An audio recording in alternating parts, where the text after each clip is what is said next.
Singing power घाया संगीत की सावरिया प्रेजेंटेड बाय अरुलिया रिकॉर्डिंग स्टूडियो। हे गई होली में चढ़ल जवानी तोहर चलाबै छो गोली गे चढ़ते फागुन छौरी रंगबो तोहर चोली गे वरहनी में गई वरहनी में के रंग लगेल कह वरहनी में गई वरहनी में के रंग लगेल कह वरहनी में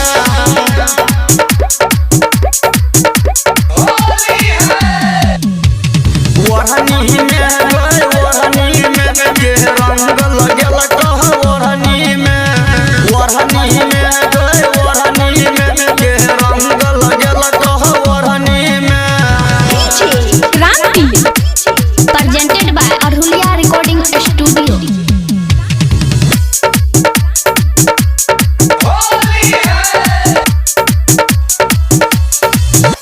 हे गए होठ गुलाबी चाल शराबी चम चम तोहर चमकै छ सटै छी जब हमारा लगे देख पिचकारी बमकै छ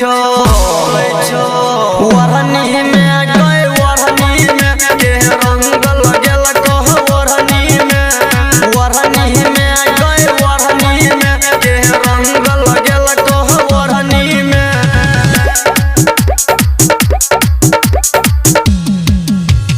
वरहनी में गए वरहनी में के रंग लगेल कह वरहनी में गए वरहनी में के रंग लगेल कह वरहनी में। क्रांति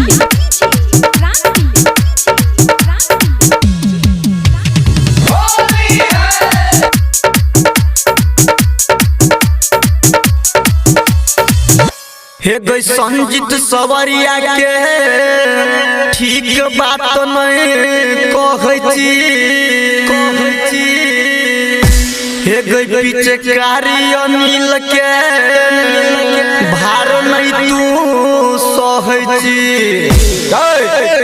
वरहनी में गई वरहनी में के रंग लगेल कह वरहनी में गई वरहनी में के रंग लगेल कह वरहनी में।